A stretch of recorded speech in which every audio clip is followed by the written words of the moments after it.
The morning briefing room at Kandahar Air Base fell silent except for the mechanical hum of generators and the distant whine of turboprops.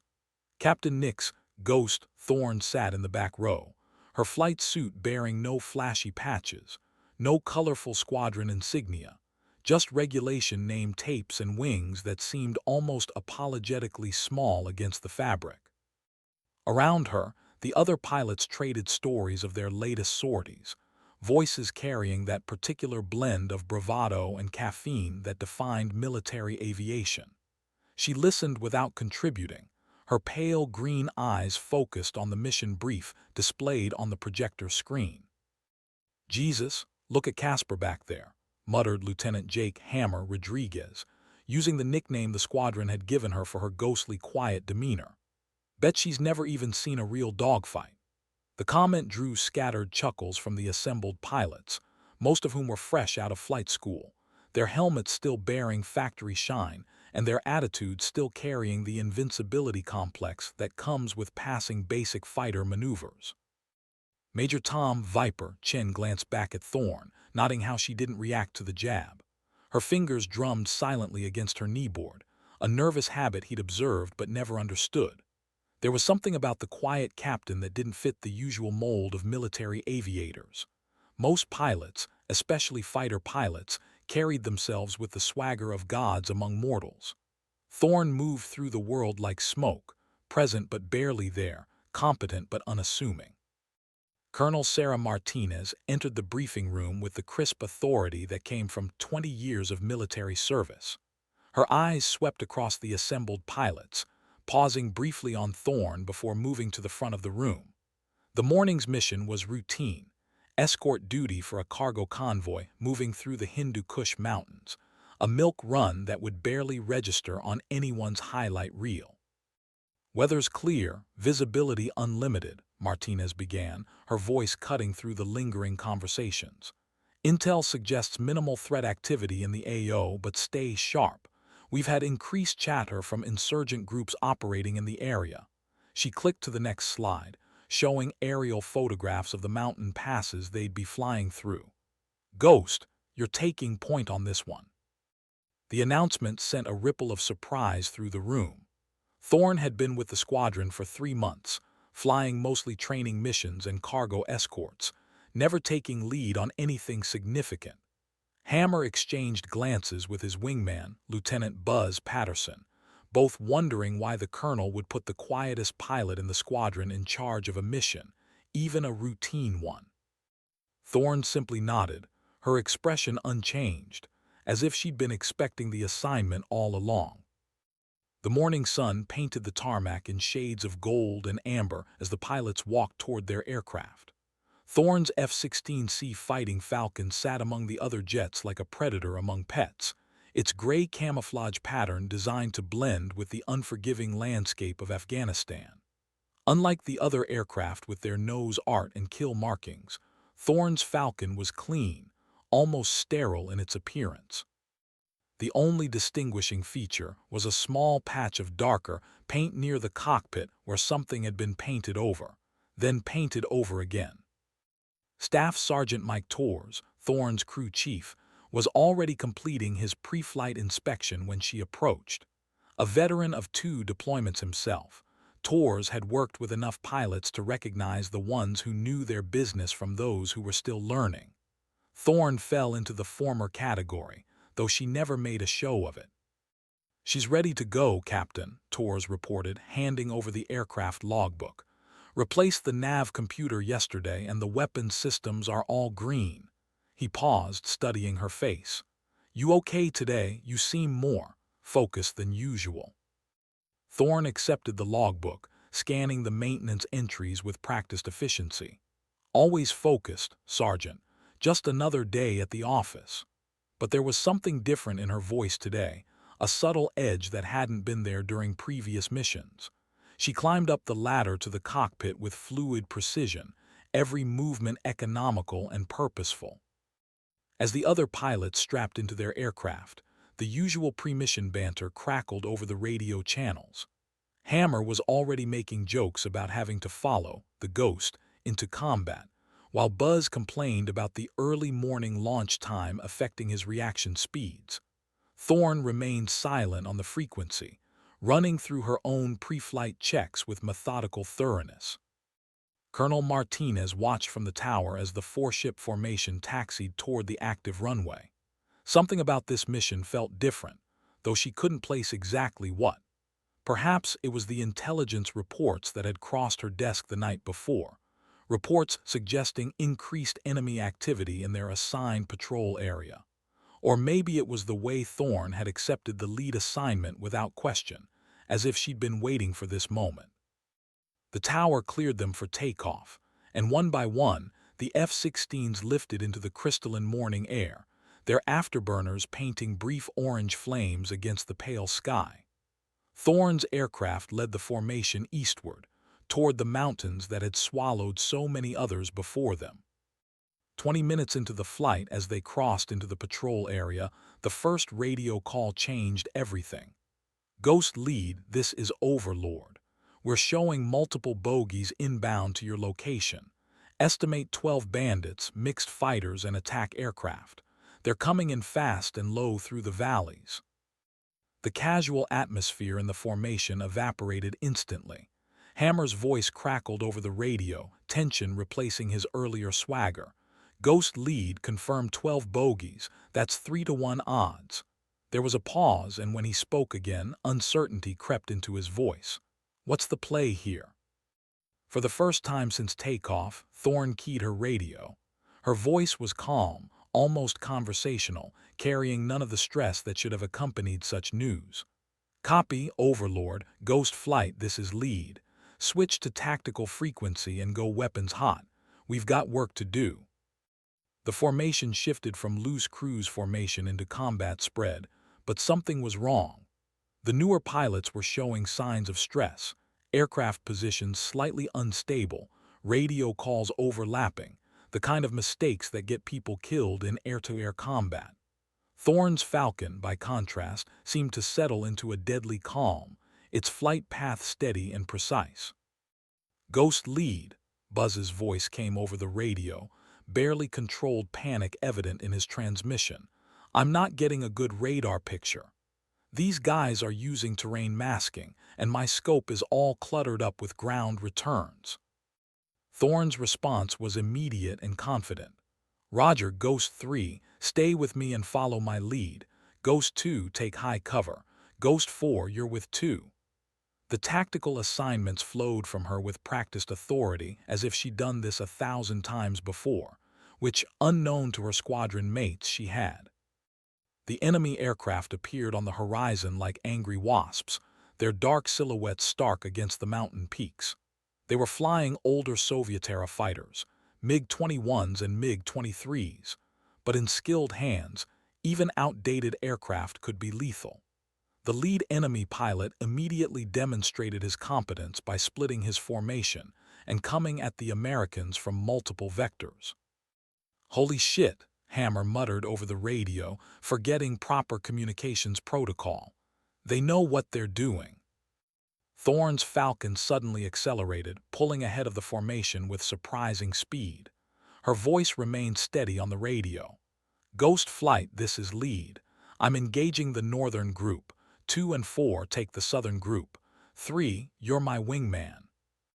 What happened next would be talked about in squadron-ready rooms for years to come. Thorne's F-16 dove toward the enemy formation like a stooping falcon, its radar painting the lead MiG with deadly precision.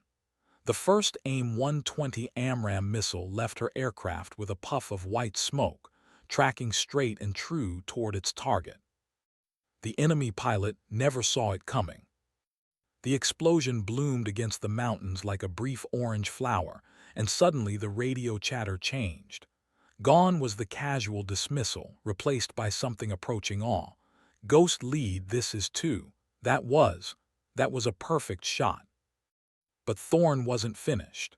Her Falcon rolled, inverted, and pulled through a split-S maneuver that brought her nose-to-nose with a second MiG attempting to flank the formation.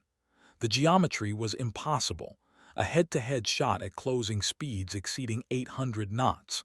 Yet somehow, Her second missile found its mark, turning the MiG into scattered debris raining down on the Hindu Kush. "Jesus Christ," Buzz whispered over the radio. "Who is this woman?" The remaining enemy aircraft, perhaps recognizing they were facing something beyond their expectations, began to disengage. But Thorn wasn't letting them go. Her Falcon climbed rapidly, using its superior thrust-to-weight ratio to gain the high ground. From this vantage point, she called out enemy positions to her wingmen with surgical precision. "Ghost 2, bandit at your 3 o'clock low. He's trying to get behind you."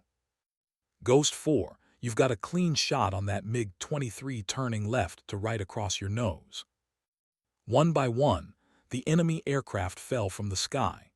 What should have been a desperate defensive action turned into a masterclass in air-to-air combat, orchestrated by a pilot whose squadron mates had barely noticed her existence just hours before. When the last enemy aircraft disappeared into the valleys as a ball of fire and smoke, the radio frequency fell silent except for the sound of heavy breathing and the background static of military communications. Thorn's Falcon rejoined the formation as if nothing unusual had happened, her flight path once again steady and unremarkable. "Ghost lead," Colonel Martinez's voice came over the radio from the command center. "Confirm your status and weapons count." Thorn's response was matter-of-fact. "Ghost lead, 4 souls on board, all birds green. Weapons count, 6 AMRAAMs expended, all hits confirmed. Area is clear of hostile aircraft." There was a long pause before Martinez responded. "Copy, Ghost lead. Outstanding work. Return to base when ready." As the formation turned southwest toward Kandahar, Hammer finally found his voice. "Ghost, where the hell did you learn to fly like that?" For the first time during the flight, there was emotion in Thorn's voice. Not pride or satisfaction, but something deeper, sadder. "Long story, Ghost 2. I'll buy you a beer when we get back and maybe I'll tell it." The landing at Kandahar was routine, but the atmosphere on the ramp was anything but. Word had already spread through the base about the engagement, and ground crews gathered around Thorn's aircraft as she shut down the engine. Staff Sergeant Torres was grinning from ear to ear as he positioned the ladder against the cockpit. "Hell of a day at the office, Captain," he said as she climbed down. "The whole base is talking about it." Thorn removed her helmet, revealing short auburn hair dampened with sweat. Her green eyes held a weariness that seemed disproportionate to a single morning's work. "Just doing my job, Sergeant." Colonel Martinez was waiting in the squadron building, along with several other senior officers. The debrief would be thorough, but first, there was something she needed to know. As Thorn entered the building, Martinez gestured toward her office. "Captain, a word." The office was standard military issue, metal desk, government photographs, and filing cabinets secured with combination locks. Martinez closed the door and turned to face Thorn, her expression unreadable. 6 confirmed kills in a single engagement, Martinez said quietly. "Against a numerically superior enemy force. That's not luck, and it's not beginner's luck either." She paused, studying Thorn's face. "I've been wondering about you since you arrived. Your records are clean but sparse. No disciplinary actions, but also no commendations. No combat decorations, but your training scores are off the charts." Thorn said nothing, waiting. Martinez walked to her desk and picked up a personnel file. "So I made some calls. Turns out your records have been sanitized, classified sections redacted." She opened the file and turned it toward Thorn. "Care to explain why a captain with your apparent capabilities was flying cargo runs and training missions?" The page showed Thorn's service record, but large portions were blacked out with the thick bars of classified information. What remained visible was impressive enough. Distinguished graduate from the Air Force Academy, top of her class in pilot training, advanced tactical fighter training with honors. Thorn looked at the file, then back at Martinez. "Sometimes the best place to hide is in plain sight, ma'am." "That's not an answer, Captain." It's the only answer I can give you without a security clearance upgrade. Thorne's voice carried a finality that suggested the conversation was over, but Martinez wasn't ready to let it go. The other pilots are asking questions. After today, they're going to keep asking. Hammer thinks you might be some kind of test pilot. Buzz is convinced you're with a special operations unit. Martinez leaned back in her chair. What do I tell them? Tell them I'm just another pilot who got lucky today. Thorne stood to leave, then paused at the door. Ma'am, permission to make a request. Go ahead. I'd like to be rotated back to standard mission assignments. Transport, escort duty, nothing that draws attention. Martinez stared at her. Captain, you just demonstrated capabilities that suggest you could be leading fighter squadrons, not flying milk runs. Why would you want to go back to routine missions? Thorne's hand rested on the door handle, her knuckles white.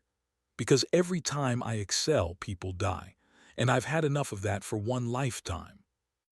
The door closed behind her with a soft click, leaving Martinez alone with more questions than answers. Outside, she could hear the other pilots gathering in the ready room, their voices animated with the kind of excitement that follows successful combat. But there was something in Thorne's parting words that suggested today's victory had cost her more than anyone realized. The evening found most of the squadron at the base club, a converted warehouse that served as the social center for off-duty personnel. The usual crowd was there, pilots, ground crews, and support staff unwinding after another day in the war zone. The conversation inevitably turned to the morning's engagement, with various participants offering their versions of events. Hammer was holding court at one of the larger tables, gesturing with his beer bottle as he described the aerial combat. I'm telling you, it was like watching someone play a video game on easy mode. This woman, who we all thought was just some quiet admin pilot, turns into the Red Baron. Buzz nodded emphatically. The geometry on those shots was impossible. Head-to-head engagements at closure rates that would make most people black out, and she's calling them like they're training scenarios. Staff Sergeant Torres, nursing his own beer at the bar, listened to the conversation with interest. He'd worked with Thorne longer than any of the pilots, servicing her aircraft and watching her methodical approach to every flight. She's different from the others, he told the bartender, a grizzled master sergeant named Williams. Never seen her rattled, not once. Most pilots, especially the young ones, they get excited or nervous before big flights. Not her. She's the same whether she's flying to the grocery store or into combat. Williams, who'd been serving drinks to military personnel for over a decade, had developed an eye for reading people. Some folks carry their wars with them, he observed. Others find ways to leave them behind. Sounds like your captain might be somewhere in between. At a small table in the corner, away from the main celebration, Thorne sat alone with a cup of coffee. She'd changed from her flight suit into civilian clothes, jeans, and a simple t-shirt that made her look younger than her 32 years. A notebook lay open in front of her, filled with what appeared to be maintenance notes and flight calculations, but anyone looking closely would have noticed the small sketches in the margins. Aircraft in various configurations, some recognizable, others more abstract. Major Chen approached her table carrying 2 beers. Mind if I sit? Thorne looked up from her notebook. It's a free country, Major, or at least we're trying to make it one. Chen sat down and pushed one of the beers toward her. Thought you might want something stronger than coffee after today. I don't drink when I'm flying status, she replied, but didn't push the beer away. Old habit. Smart habit. Chen studied her face in the dim light of the bar. Unlike the younger pilots, he had enough experience to recognize the signs of a veteran. How long have you been doing this? Flying, about 15 years, give or take. That's not what I meant. Thorne closed her notebook and looked directly at him. Chen was older than most of the squadron pilots, probably in his late 30s, with the kind of steady confidence that came from years of military service. His question wasn't idle curiosity. Long enough to know better, she said finally. Long enough to know that every victory costs something, and some prices are higher than others. Chen nodded slowly. I flew in Iraq back in '03, first Gulf War II as a very young lieutenant. I've seen pilots who could do things that defied explanation, artists in the cockpit who made air-to-air combat look like a dance. He paused, taking a sip of his beer. But they all had something in common. They'd paid a price for that skill, and it showed in their eyes. And what do you see in my eyes, Major? Someone who's tired of paying that price but doesn't know how to stop. The conversation was interrupted by loud laughter from the main group, where Hammer was apparently reenacting one of the morning's engagements using salt shakers and beer bottles as aircraft. Thorne watched the performance with a slight smile that didn't quite reach her eyes. They're good kids, she said. Green, but they've got potential. Today could have gone very differently if they'd panicked. They didn't panic because they were following someone who knew what she was doing. Chen leaned forward slightly. Question is, how did you know what you were doing? Because what I saw today wasn't standard fighter tactics. That was something else entirely. Thorne was quiet for a long moment, her fingers tracing patterns on the condensation from the beer bottle. When she spoke, her voice was barely audible over the background noise of the bar. You ever hear of Operation Gothic Serpent? Chen's expression changed immediately. Somalia, '93. That was before my time, but every pilot knows about it. 24-hour combat air patrols over Mogadishu. Close air support for ground forces engaged with militia. 18 months of flying in what amounted to a shooting gallery because the bad guys had shoulder-fired missiles and weren't afraid to use them. She took a sip of the coffee, then continued. I was 22 years old and thought I was invincible. You were in Somalia. To tour. Flew everything from A-10s to F-16s, depending on what was available and what the mission required. Her voice carried a matter-of-fact tone that somehow made the words more impactful. Shot down 11 aircraft over 18 months. Lost 3 wingmen and had to eject twice myself. Chen stared at her. 11 confirmed kills in Somalia. Turns out the Somalis had a lot more air support than intelligence suggested. Russian pilots flying under contract, Cuban advisors, even a few North Koreans.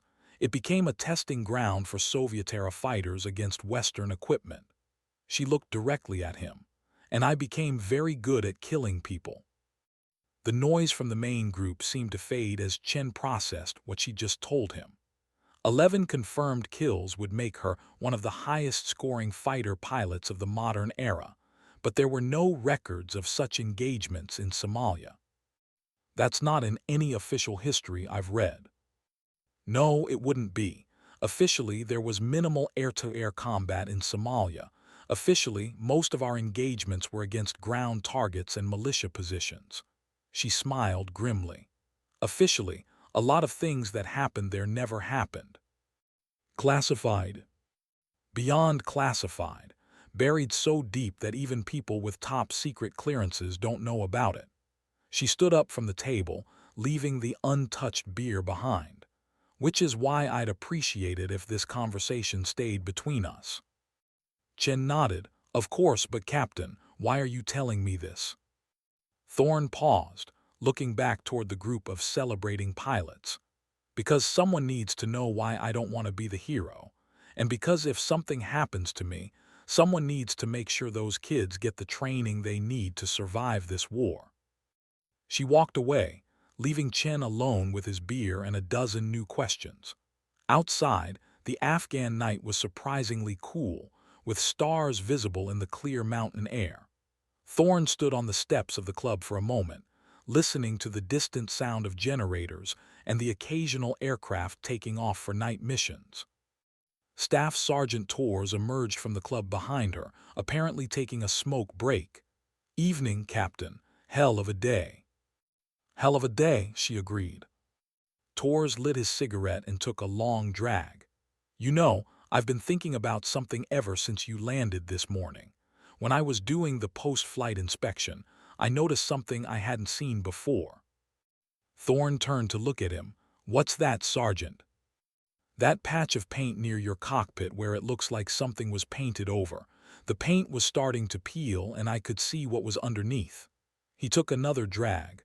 Looked like tally marks, a lot of them. Thorne said nothing, but her posture stiffened slightly. Now, I've worked on combat aircraft for 12 years, and I know what kill markings look like. And I'm thinking maybe someone tried to paint over them for a reason. Torres flicked his cigarette into the night.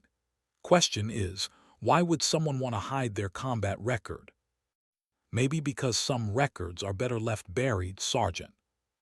Maybe, or maybe because some people are trying to forget things that can't be forgotten. He stubbed out his cigarette and looked directly at her. Either way, Captain, I want you to know that your aircraft is always going to be in perfect condition. Whatever you did before, wherever you came from, you've got my word that your bird will never let you down. Thorne felt something she hadn't experienced in years, gratitude mixed with genuine human connection. Thank you, Sergeant. That means more than you know.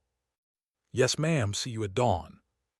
As Torres walked back into the club, Thorne remained on the steps, looking up at the stars. Somewhere out there, other pilots were flying night missions. Other squadrons were engaged in the endless business of war. But for this moment in this place, she felt something approaching peace. The feeling wouldn't last long. It never did. The next morning's briefing was different from the casual atmosphere of the previous day. Colonel Martinez stood at the front of the room with the bearing of someone delivering serious news, and the assembled pilots recognized the change immediately.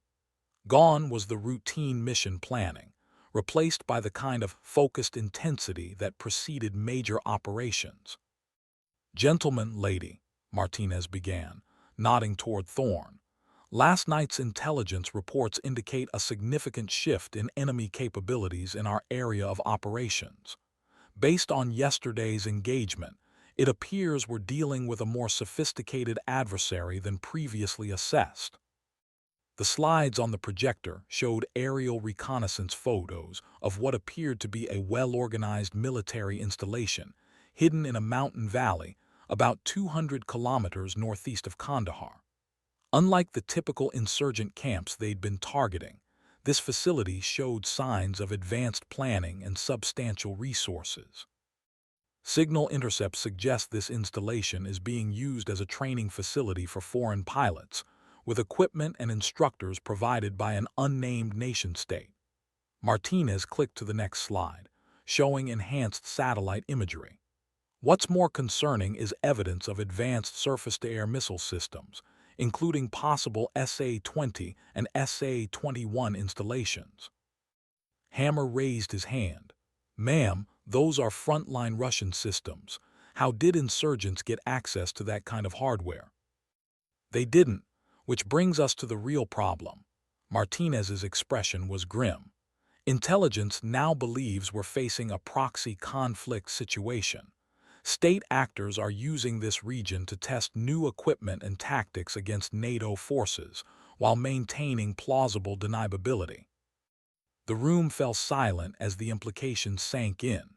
What they'd assumed was a low-intensity conflict against poorly equipped militia was actually something much more dangerous, a shadow war between superpowers, with American pilots as the primary targets. Buzz spoke up from the middle of the room. "What's our mission, Colonel?" "Reconnaissance in force. We need to determine the exact composition of forces at this installation, and if possible, identify the source of their equipment and training." Martinez clicked to a tactical map. "Four-ship formation with close air support on standby. Ghost will lead with Hammer, Buzz, and Viper as wingmen." Thorne had remained silent throughout the briefing, but now she leaned forward slightly. "Ma'am, what's the rules of engagement?" "Standard row apply. You are authorized to engage any aircraft displaying hostile intent, but be aware that any shoot-down could have significant political ramifications." Martinez looked directly at Thorne. "This is not a routine patrol, Captain. If the intelligence is accurate, you'll be facing professional military pilots flying advanced equipment. After the briefing, the pilots gathered around the tactical planning table to work out the details of the mission. Thorne spread out the charts and began marking waypoints and alternate routes, her movements precise and methodical. The others watched her work, nodding the way she seemed to anticipate problems and plan solutions before they were obvious. "Okay," she said, looking up from the charts. "Primary route takes us north through the Khyber Pass, then east along the mountain ridgeline. That gives us terrain masking until we're within 50 kilometers of the target." She traced the route with her finger. "Biggest threat is going to be those SAM sites. If they're really running SA-20s, they can reach us at any altitude within a 100-kilometer radius." Viper studied the chart. "What about electronic warfare support?" "Negative. This is a black mission, which means we're going in naked. No AWACS, no jammers, no backup." Thorne's expression was serious. "If we get into trouble out there, we're on our own until we can get back within range of friendly forces." The weight of that statement settled over the group. Modern air combat relied heavily on supporting systems, radar planes, electronic warfare aircraft, and communication networks that provided pilots with real-time intelligence and backup. Without those advantages, they would be fighting blind against enemies who presumably had all the support they needed. Hammer voiced what they were all thinking.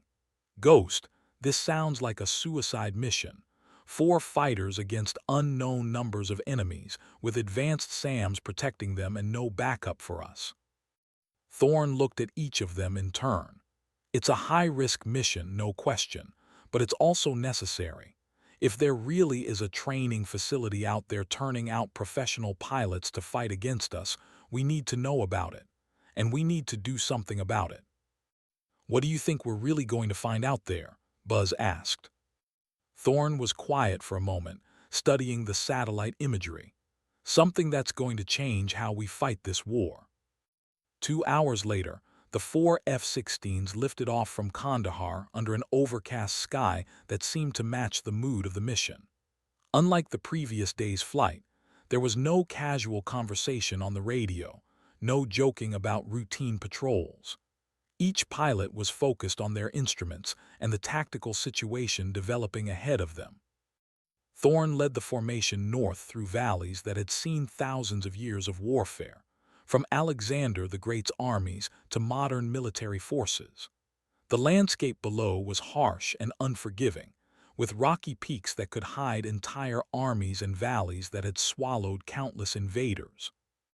"Ghost Lead, this is Overlord," came the radio call from the command center. "Be advised, we're showing increased communication activity in your target area. Multiple transmissions in Russian, Arabic, and what appears to be Mandarin." "Copy, Overlord. Any indication of airborne threats?" "Negative at this time, but recommend extreme caution. Intelligence suggests the enemy has been monitoring our communications and may be aware of your approach." The formation continued north, maintaining radio silence except for essential communications. Each pilot was alone with their thoughts, processing the reality that they were flying into a situation that none of their training had fully prepared them for. As they approached the target area, Thorne's voice came over the tactical frequency. "Ghost Flight, this is Lead. Target area is 10 kilometers ahead. Switch to combat spread and arm all systems. From this point forward, treat everything as hostile until proven otherwise." The 4 aircraft spread out into combat formation, each pilot checking weapons systems and radar configurations. The mountains ahead looked peaceful enough, with no visible signs of the military installation that intelligence had identified. Then everything changed. "Ghost Lead, I'm picking up multiple radar emissions." Hammer's voice carried new tension. "Looks like search radars, but the signatures are unusual." "Define unusual, Ghost 2." "These aren't standard Soviet-era systems. The frequency pattern suggests something much more advanced, possibly even." He paused, double-checking his displays. Ghost lead, I think we might be looking at active electronically scanned array radars. That's bleeding-edge technology.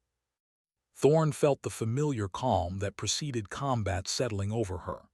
AESA radars were found on the most advanced fighter aircraft in the world, F-22s, F-35s, and their foreign equivalents. If the enemy had access to that kind of technology, this mission had just become exponentially more dangerous. All Ghost elements, this is lead.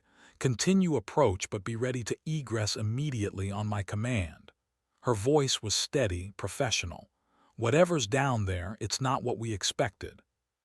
The first surface-to-air missile appeared as a thin white contrail rising from the valley ahead, followed immediately by 3 more. The missiles climbed rapidly, their trajectory indicating sophisticated guidance systems and high-performance motors. "Missiles in the air," Buzz called out, his voice tight with stress.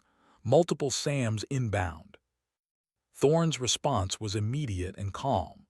Ghost flight, defensive maneuvers, drop chaff and flares, break formation, notch the threats. Her own F-16 rolled inverted and pulled into a steep dive, using terrain masking to break the radar lock of the incoming missiles. The SAMs passed overhead, their proximity fuses detonating harmlessly above the scattered formation.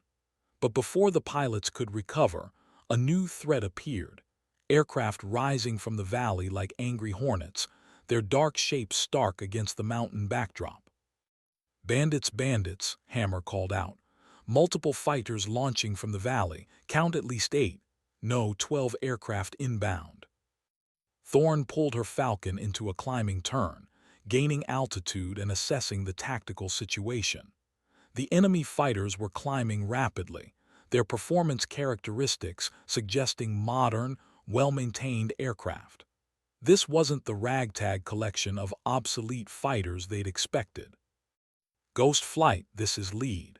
We're outnumbered 3-1 against an unknown enemy with advanced capabilities. Recommend we egress and report back to base." But before anyone could respond, the enemy fighters split into 2 groups, one climbing to engage the Americans directly while the other moved to cut off their escape route. It was a textbook intercept maneuver, executed with the kind of precision that spoke of professional military training. "Negative on the egress, Ghost lead," Viper called out. "They've boxed us in. We're going to have to fight our way out." Thorne looked at her tactical display, noting the positions of the enemy aircraft and calculating possibilities. The situation was desperate, but not hopeless. She'd been in worse situations before, though never with 3 inexperienced pilots depending on her leadership. "Copy, Ghost flight. We're going to do this by the numbers. Stay with your wingman, maintain mutual support, and follow my lead." Her voice carried the kind of confidence that could either inspire or terrify, depending on the listener. "And remember, we're not just fighting for ourselves today. We're fighting for everyone back home who's counting on us." The engagement that followed would be remembered as one of the most intense air battles of the entire Afghan conflict, though few people would ever hear the full story. What started as a reconnaissance mission became a desperate fight for survival against an enemy that seemed to know their every move. Thorne's Falcon climbed toward the first group of enemy fighters, her radar painting the lead aircraft with lethal precision. The range closed rapidly, both sides committing to a head-to-head engagement that would test nerve, skill, and equipment to their limits. At 8 kilometers, she fired her first AMRAAM missile. At 6 kilometers, the enemy pilot fired back. The 2 missiles passed each other in flight, both tracking their targets with deadly accuracy. Thorne's aircraft shuddered slightly as she initiated evasive maneuvers, rolling and pulling G-forces that pushed her to the edge of consciousness. Behind her, she could hear the radio calls of her wingmen as they engaged their own targets. The enemy missile detonated 50 meters from her aircraft, close enough to pepper her Falcon with shrapnel but not close enough to bring her down. Her own missile found its mark, turning the lead enemy fighter into a ball of flame and debris. Splash one, she called out calmly, already turning toward the next threat. But the enemy wasn't finished. As her wingmen engaged the remaining fighters, a new group appeared from the south, reinforcements that intelligence hadn't predicted. The tactical situation went from desperate to impossible in the space of seconds. Ghost lead, this is two. Hammer's voice was strained. I'm defensive against 3 bandits and running low on missiles. Request immediate support. Thorn's response was to dive her Falcon toward the fight, using superior positioning and energy management to engage multiple targets in rapid succession. What happened next would be analyzed in military academies for years to come.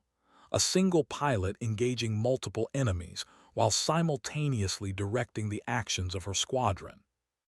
Her second and third missiles found their targets within seconds.